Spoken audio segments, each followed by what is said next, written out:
Our first presenter today is Emmanuel ITIER.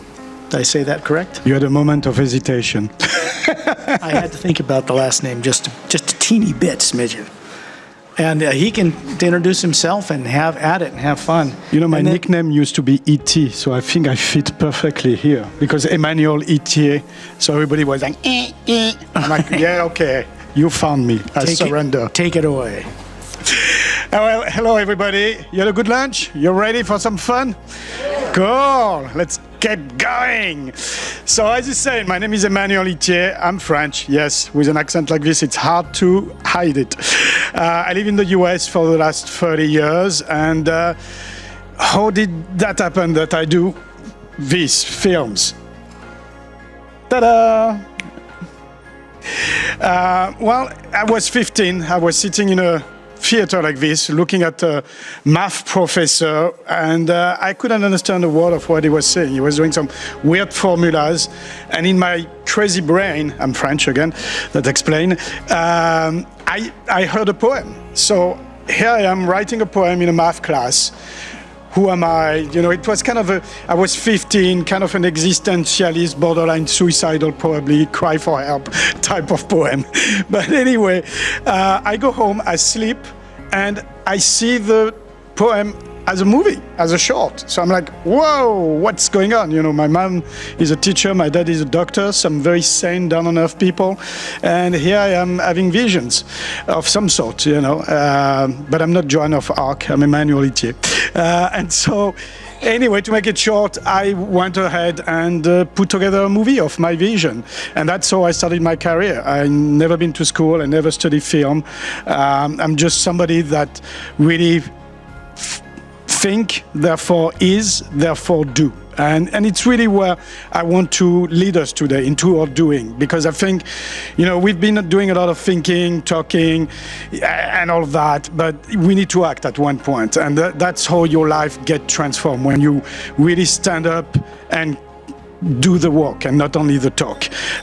So in doing so, for me, it's about movies. And I wanted to do a different type of movies, you know, movies that are transformative, because I think it's all about transformation, like Einstein said and other people. Nothing is created, nothing is destroyed, everything is transformed, which will be the topic of our friend Erwin Laszlo tonight, who is in one of my movies. So I'm super happy that he's here. Hello, Erwin. Oh, shoot, he's still eating lunch. Okay.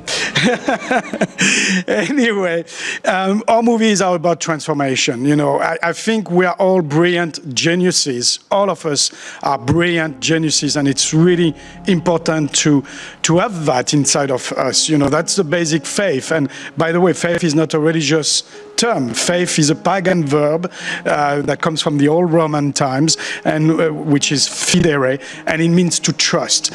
And that's what has disappeared in the world, and we're going to try to understand why. But the trust within ourselves and with each other, that has been removed, you know, and that has been transformed into really this sensation of separation, of hatred, and turning into then racism and terrorism and the mess and the chaos we are in right now. So our movies are about that, about trying to bring back the trust within yourself and therefore the trust with each other. Because when you're strong within yourself, you're fearless. You know, you're not afraid of anything. So even if you don't know somebody, or even if they look threatening, you're gonna go and engage and say, "Hey, what's your problem? Really, you want to kill me? Why?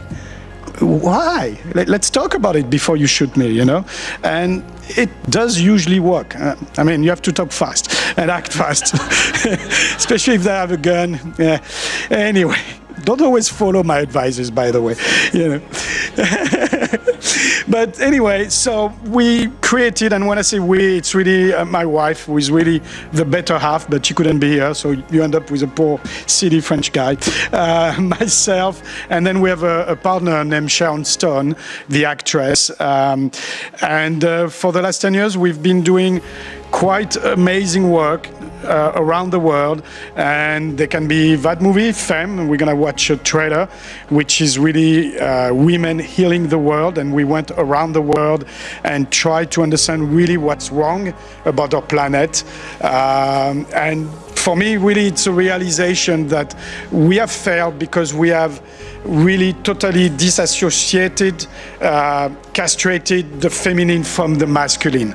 And it's not only between couples, but it's within ourselves. Because as you know, in the belly of our mothers, we don't have a sex for 3 months, roughly. We have this creature with all this energy, feminine and masculine, yin and yang. And then there is a separation or not.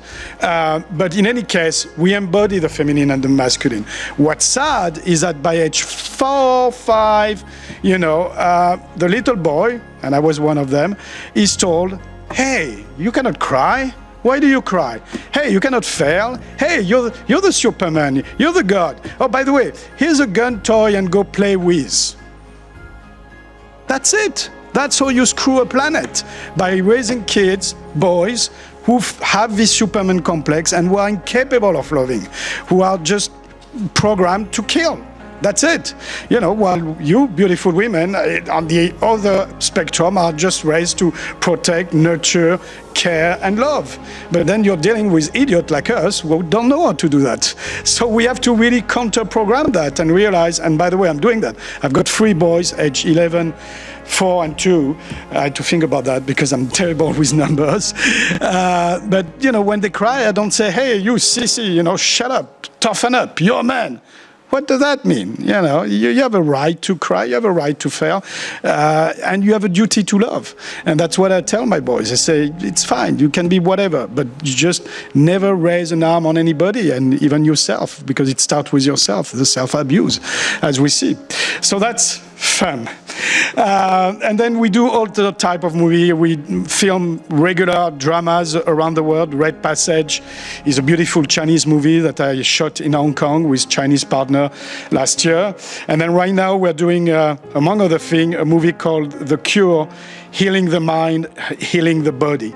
And it's really a study of again, what the shaman was saying about healing ourselves. How do we start? How do we engage? Well, we come to conferences like this and we engage with each other. So that's been my work around the world for the last 10 years, making peace one movie at a time, and really around the world. Like you see us right now shooting Invocation in Israel, in Jerusalem, and then on the right, you can see me with Archbishop, Nobel Peace Laureate Desmond Tutu in South Africa. And then after seeing him, I went in South Africa filming some giraffe, trying to communicate with the other type of animal. That's me with Sharon Stone, getting some awards because our movies have been released all over the world and gathering a lot of awards. So basically our movies are really an invitation to join forces. Because again, as I said, you are brilliant geniuses, you have skills and talent I don't have and I don't want them, and you don't want my madness. Leave my madness to yourself, to myself, keep yours. But how do we combine? How do we articulate and co-create, like Scott was saying? Because we are all partners potentially, and it's about trying to figure out what are you good with, what am I good with, and how does that work? And I think with the internet, look at that, that's coming from the internet, we can at least start the conversation. And I really truly believe that when the 7 billion geniuses that we are on this planet join forces, that's it. That's your fifth word. There is no more even communication. It's one global mind, acting, and healing. And there is no more disease, there is no more war, no more poverty, no more economical struggle. It's one happy people and maybe one happy universe, because maybe by that time we will have entering communication with other forces. Yeah, and forces in the sense of building, not destroying, which again, the word forces was programmed in our head more as a destruction than a creation.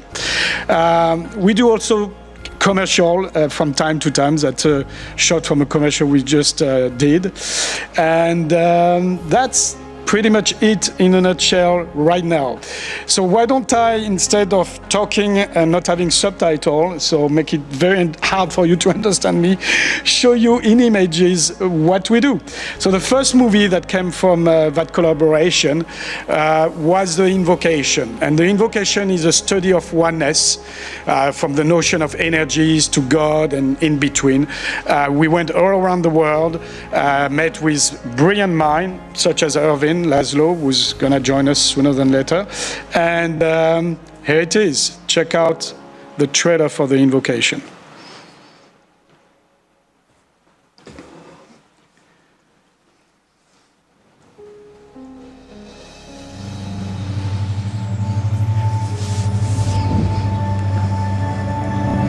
There is some web that ties all of life together. It's within us, and it's within every single person that we meet. And this agent is what we can call God.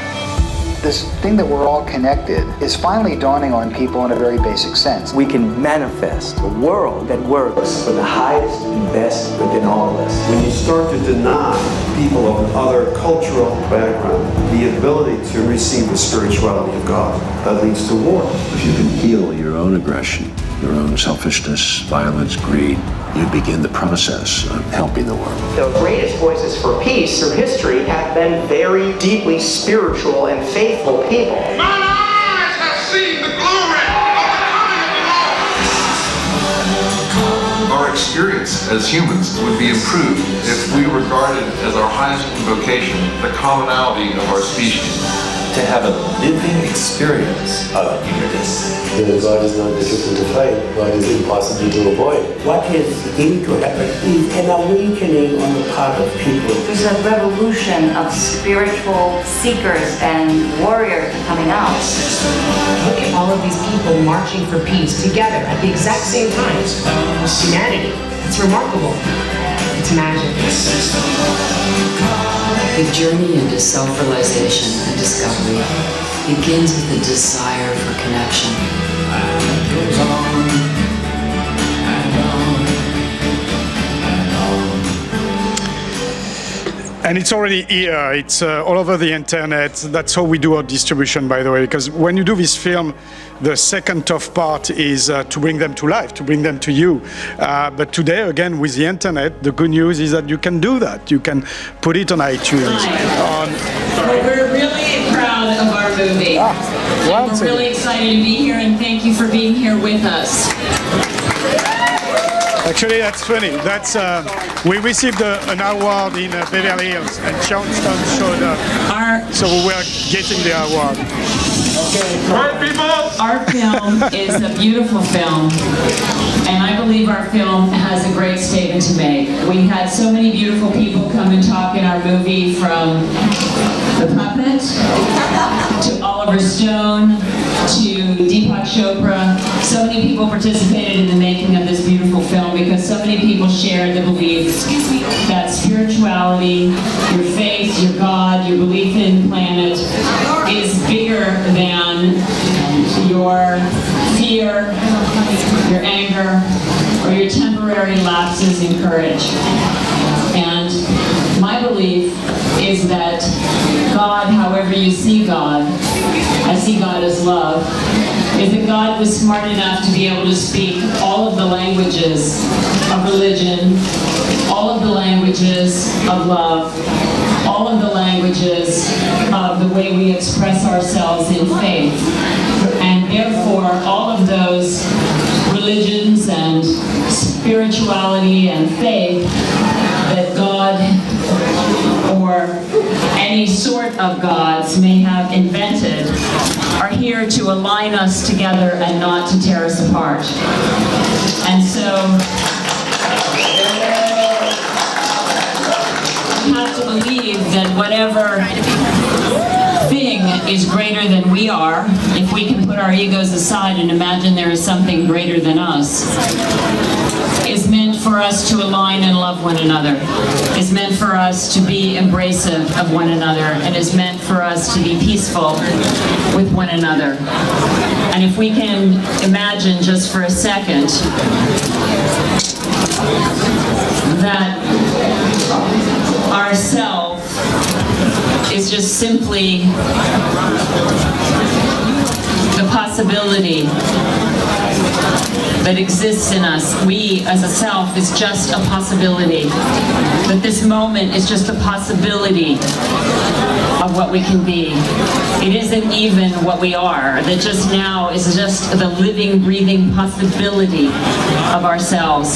That our in-breath is just the possibility of what we can breathe out. That we can be so much more, so much greater if we just breathe in the possibility of exhaling a greater self. That even in this moment, all of us collectively can become a greater oneness. We can come into this room tonight as the possibility of one thing, and we can leave with a greater self. You can turn to the person next to you and just accept them. You can turn to you and go, you know what, I think I'll like you. Instead of, I think maybe no. Maybe I don't like the dress. Maybe I like the dress. Maybe I'm going to say, oh, I wouldn't dress like that. Oh, maybe I wouldn't, but I'm going to like this person anyway. You know? And stop the judgment, stop the pettiness, stop the smallness, and say, I'm going to accept you, I'm going to embrace you, I'm going to say it's okay, and stop the bullshit. And say, please, I'm going to be okay with you. What happens? What happens if this room tonight is the last room you got to be in? What happens if this was it? Wouldn't it just be so great if this was the place you found love? This was the place you found friendship. This was the place you found dignity and decency and possibility. What if this was it? You know, I had to face that possibility. I've been in that place in my life where I was right up against the end, and I can tell you for sure, it would have been great to be standing there in love. So I can ask you, take a look around the room and say, if you were the only chance I had, I sure could love you. Because you can. So turn around to the person next to you and go ahead and love them.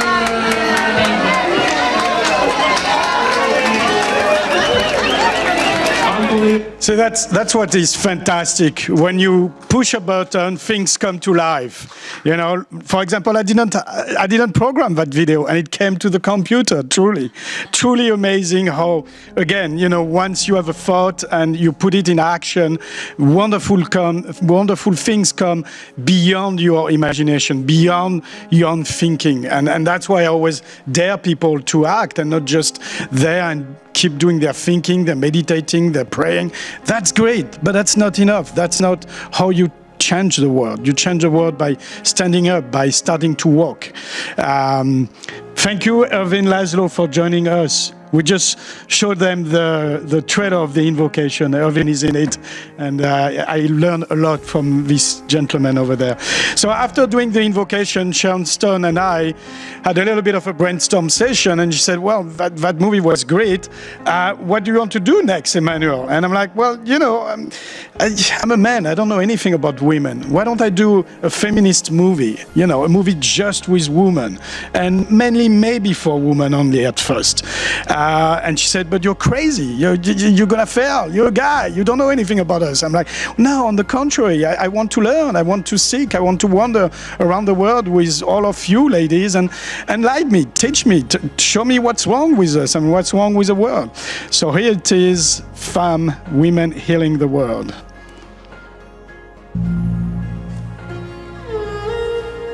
There's never been a better time to be a woman. It's a new birth, and in this birth, women take the lead. Women are becoming the primal power person. La próxima revolución probablemente venga de las mujeres de la pasión por vivir. Any woman who knows how to run a household knows how to run a world. Men cannot heal the patriarchy, but women and men together could. What a real man does, he stokes the flame of the feminine. He stokes the radiance of the feminine. He lets her be everything she can be, and she is the power source of the universe. We have to give new tools, a new vocabulary, allowing space for emotions and communication, and also supporting young women in finding their voice and speaking their truth. If men raise children as much as women do, that awakens in men the nurturing that is in all human beings, and it allows boys and girls to see that men can be as loving and nurturing. It's been so imbalanced in the role of leadership that the masculine is all the way up here, even with a lot of women politicians. Suddenly the feminine is beginning to rise. What leadership is calling for now is a whole integrated individual that comes from the heart and the soul and knows that it is better for our society than what we've been doing so far. We want to help transform the world because otherwise the children won't survive. Otherwise our biosphere will collapse. People are fascinated by the archetype of the Titanic because we're on it. We are headed to the iceberg. So what we have to do is turn around the Titanic in time. We have to turn around, and we have to turn around now. We have to take back our power and say no to war. It's all about remembering peace and love.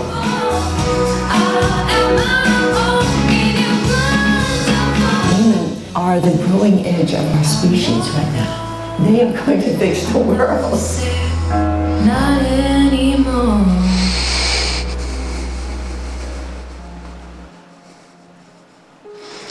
So this is what we do in a nutshell. You know, we are trying to truly make peace one movie at a time. How much time do we have left? Do you want to see maybe 15 minutes of Invocation of Femme? We've got 23.6 minutes left. Yeah, maybe we watch 10, 15 minutes. Which one do you want to see, the Invocation or Femme? Femme, of course. The lady talk. When a lady talk, you listen and you follow. So, okay, let's watch 15 minutes of that, and then we can have a little bit of a conversation where you can ask me whatever question you have. Let's see, here it is. There's never been a better time to be a woman. It's a new birth, and in this birth, women take the lead. Don't touch me, I'm not yours, I'm not for sale, not anymore. Any woman who knows how to run a household knows how to run a world. I won't be scared of the night. Stop stepping on me, stop pressuring me, stop oppressing me, let me. That's my parents.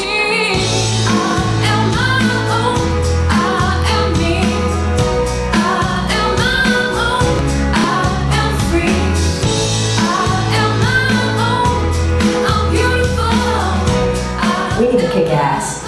That's what the divine feminine does.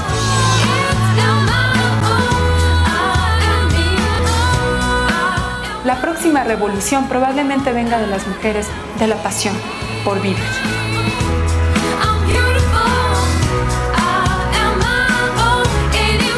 Women are becoming the primal power person.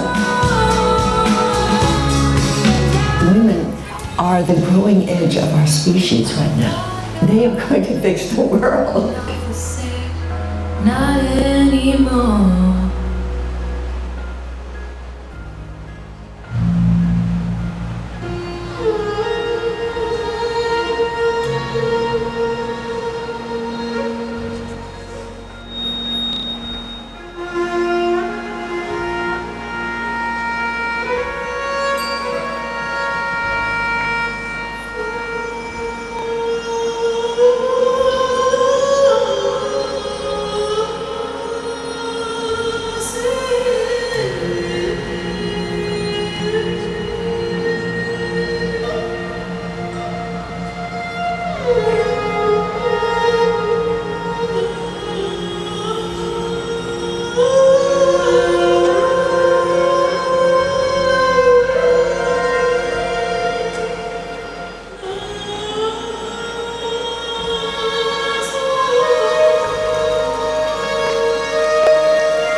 You can look back at some of these ancient artifacts, like for instance the Venus of Willendorf's. They're like 30 or 40,000 years old. And many scholars today will tell you that they believe that those artifacts point to a time when Goddess was revered. Women were also more uplifted in society. They were the life givers. This was looked upon as something very magical, very powerful. In the Chinese mythology, there is a goddess, her name is Nuwa. She was the one who created this world. From the earliest Homo sapiens to at least 4000 BCE. The indigenous people were goddess worshipping and were equalitarian. There is very little evidence of warfare. I looked, for example, at the Minoan civilization that flourished on the island of Crete in the Mediterranean for thousands of peaceful years. There were different city-states, but they were not at war with each other. And as far as gender relations go, these cultures had a much more equal partnership. Il va en être de même au temps de la civilisation celte, où la femme était à la fois déesse, mère, grand-mère, chef de clan, voire reine. Women were the gravitational force, holding things together, producing the food, doing the adjudication and the education. That was a balanced relationship in early cultures of human beings. All of life was really informed by a veneration of the goddess nature. This veneration of the goddess nature led to a love of peace, a horror of tyranny, and a respect for the law. But then, patriarchy starts to enter the equation. We go from a society that thinks about the we to a society that thinks about the I, more into a culture that doesn't include the values of nurturing, and we get into more of a society that's more about the individual. And then when the horse-riding Indo-Europeans with their sky god came down into old Europe, the goddess-worshipping people were a pushover because they were not geared to war. À partir du 5e siècle avant Jésus-Christ, les envahisseurs marquèrent de leur sceau un monde nouveau, créant les rivalités, le commerce, les convoitises et beaucoup de soucis pour les femmes. The rise of the big man, as the leader, was really a reaction to these incursions by nomadic herders. So the fact is that not everywhere was it at the same time, the shift, not everywhere was it perhaps for the same reasons, but it happened. I think we can start to perhaps identify the coming forward of the masculine. When we sort of settled down, as it were, and began to sort of come together and the population began to grow, somehow we changed our view of ourselves and the earth, and therefore ourselves and the deeper perspectives of the divine and feminine balance. And we started to separate ourselves. All of us, every man and woman, comes into the world with elements that are what we call traditionally masculine or feminine. One part of us is feeling vulnerable, connected, playful, and the other part can focus, go for a goal, enter a competitive world, and get better and better at whatever it is that we do until power enters and conquering other people or dominating other people spoils it. I think it's in the nature of culture itself. When you have cultures that were settled by pioneers and where muscle strength was so important, then of course what you have is an emphasis on that muscle strength and on the masculine having the priority. There is a primal aspect of that because men are hunters and gatherers. And we have to be grateful for that as women because for much of our existence we've needed men to hunt and gather for us.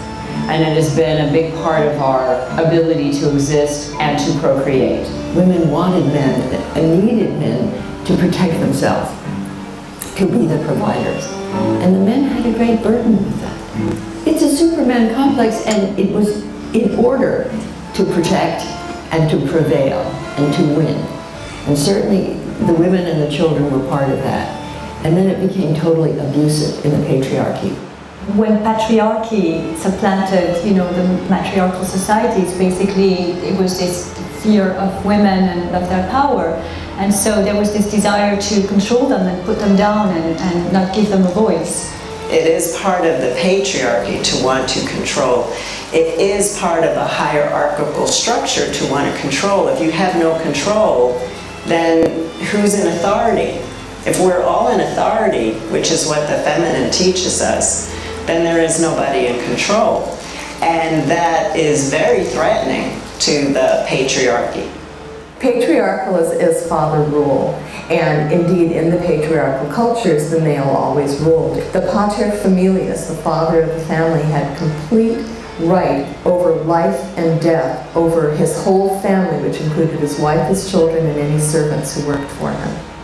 فرهنگ پدرسالار هم همینطور عمل میکنه. ما بایستی این فرهنگ رو دقیقاً بشناسیم تا بتونیم باهاش مقابله کنیم. A group of women who were frustrated with the way things were started to march, and they started to talk about equal pay, and they started to talk about equal rights, and a group of us who weren't in the lead began to follow them. And in my case, I began to know that I could have options. I began to dream. Hey, you can't take my breath, you can't aim my neck, and I'll list on 5 reasons, and I'll twist until there's no seas. You can't take my steps. Hey, you can't break my sweat, you can't rip my dress, and I'll list on 5 reasons, and I'll twist until there's no seams. You can't take my steps.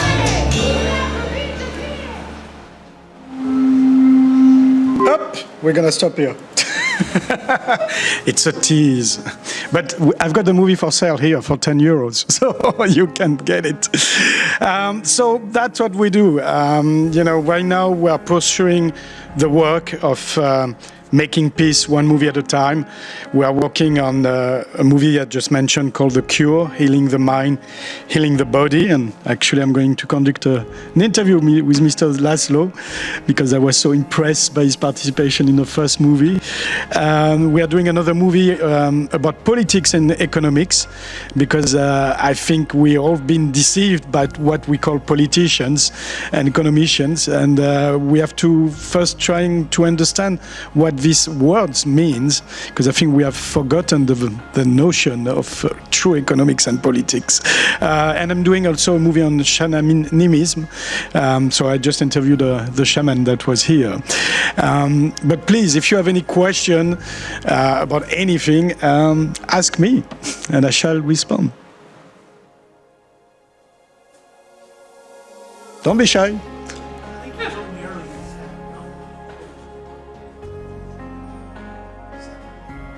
Well, it's called the Oneness Collection, and really it started with the invocation, and the way the invocation came is that I was driving. I'm a filmmaker also of traditional movies, like I showed you. I just produced a Chinese movie, but I really wanted to do documentaries, and I had no idea how to start and even what to pick as a first topic and subject. So as I was driving down to LA one day, I just was boiling within, and I just swore to the universe, really, putain!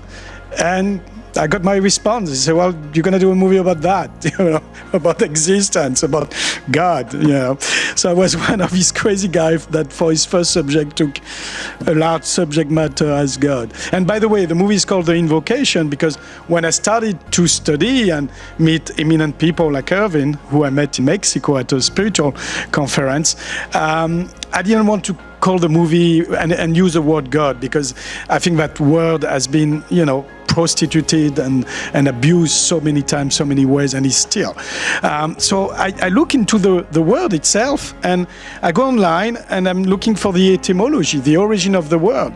And I found out that actually the word God comes from a Pan-Germano-Indo-European verb, which means to invoke. So the invocation is really the notion of reaching out and communicating and linking. And that's what is God, you know. You don't need to believe it's a dude in the clouds who controls you. That's a little bit naive anyway, but if it's your faith, one shall respect it. But at least we can all agree that we are part of a grand ensemble where everything is collected on a molecular level. And so you can speculate that there is a universal global mind from all these molecules thinking sometimes consciously when we think we're trying to be in control, just what I'm trying to say right now, or when we just shut our eyes and close our mind and there is that invisible mass that maybe is active, and what is the relationship with that? So that's how it started, you know, by doing the invocation. And then at the end of the invocation, femme was not only the curiosity of the pervert Frenchman that I am for women, but just teasing, but really also realizing that from doing invocation, because I had talked to so many women, that really the root of evil was that imbalance between the masculine and the feminine, how the masculine has castrated really the feminine for the last 3,000 years, and by doing so removed the feminine within itself, especially us men. And so after doing these two movies, we decided to keep going, and that's why now we are working on 3 movies actively, and we've got another 4 or 5 who are on the side burner. Yes, Michel?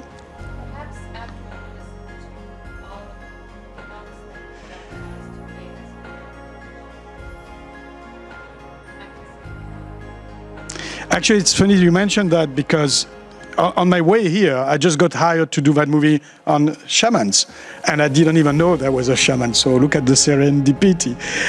But on top of that, the woman who hired me, a woman, thanks to you, lady, again, you save my ass every day. She said, by the way, when we're done with that movie in September, I want you to work on a movie with water. And I'm like, yeah, what? Yeah, because somebody approached us and there is a little bit of funding and they want to understand the intelligence of water. So my answer, we're already on it, and please, join forces. And it's raining. Thank you. Any other question, please? Or remark or anything? Come on, ladies. Really?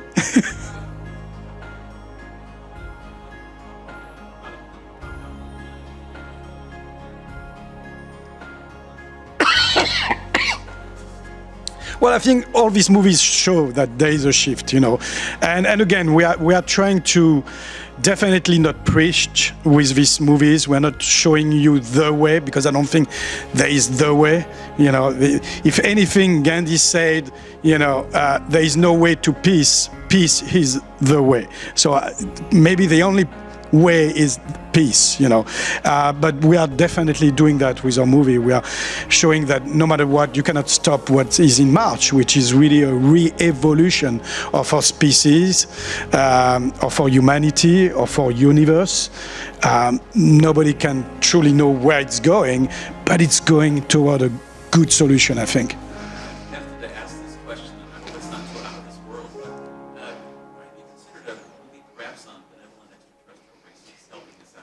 Why not? Why not? You know, I'm somebody that never say no. I always say, you know, yes, but let's talk about it. And because again, I don't want to be put in a box. I don't want to take side. I'm somebody who has no religion, no party. Well, I'm a guy, so I've got a sex, but that's pretty much it. You know? That's the only box. I'm kind of a guy, you know, with a lot of feminine energy in it. So yeah, why not? Let's make sure, you know, because I just participated to a movie like this, and it was so sided that I had to say to the filmmaker, look, you're trying to preach that, we all have to believe in UFOs and ETs, and it's great, but you cannot do that. It's not effective. It doesn't work. You can invite people to question and open the discussion, but you cannot force them to believe something that is too much out there. Yet, maybe. But so, the answer is yes, but yeah.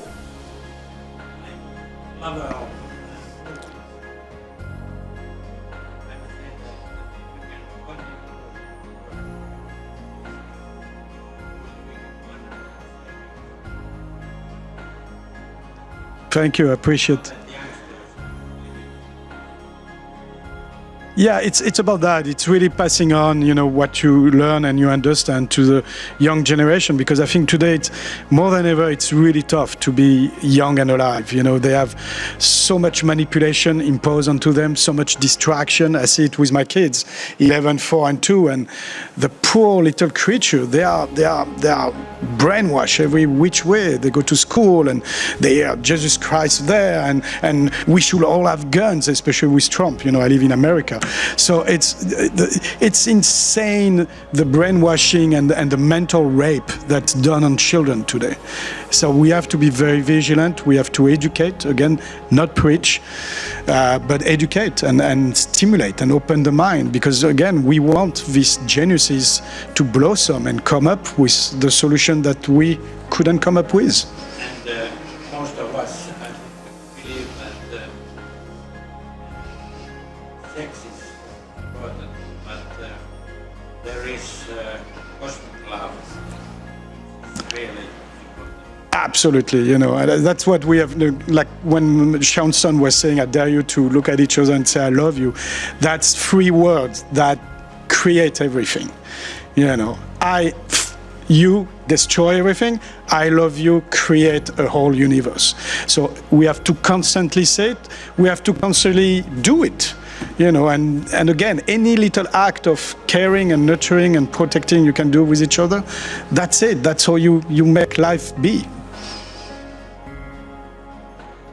Yes.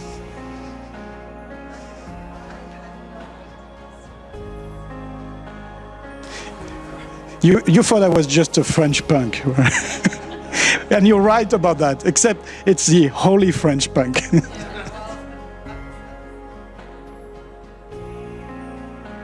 Well, we have another 24 hours.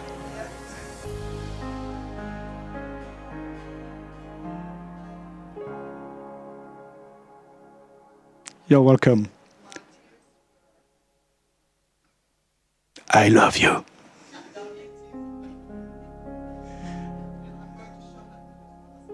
Yes, absolutely. Every man should watch it. Actually, it's interesting because when I finished the movie, I thought, I did it to thank you, ladies, for giving me life and still providing life for me, mental and physically.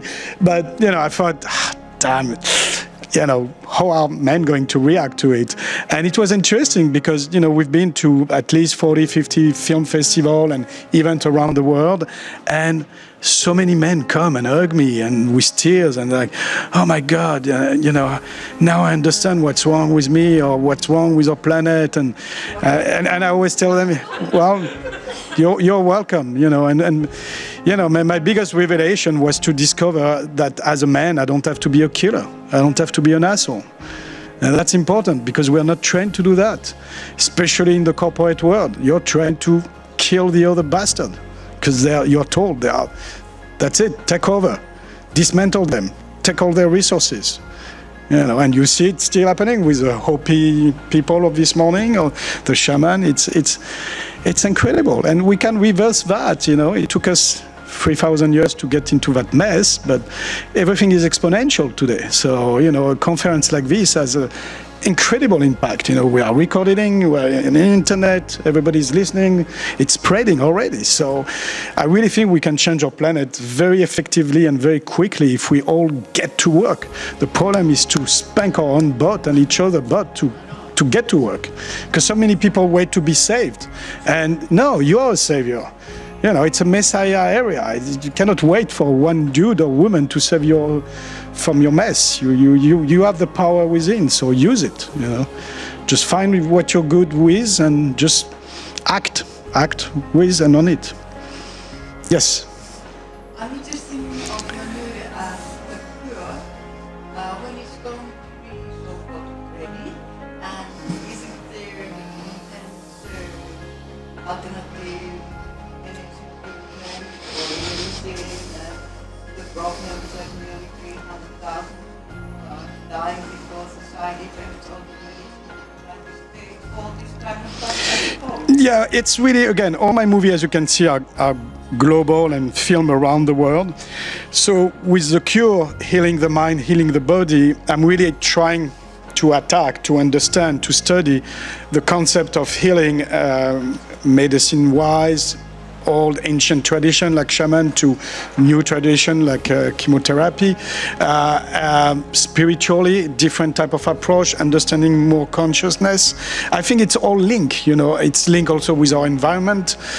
So it's really quite a daunting task. We are almost done with the filming part, you know, because basically I go all around the world, I meet people and I collect as many information I can get, and when I feel we have enough, then we start the process of editing, and it's a nightmare because we end up with 300 to 500 hours of film, and we need to structure it into something that's accessible, comprehensive, structured, so it takes usually an easy 6 months.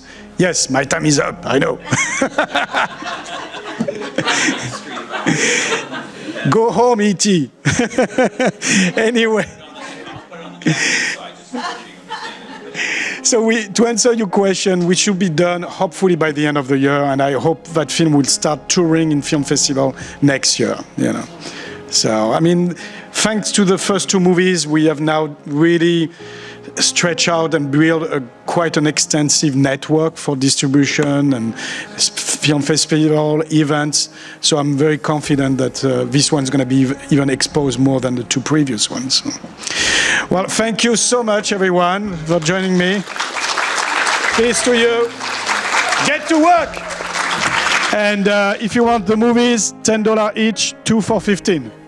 10 euros. 10 euros.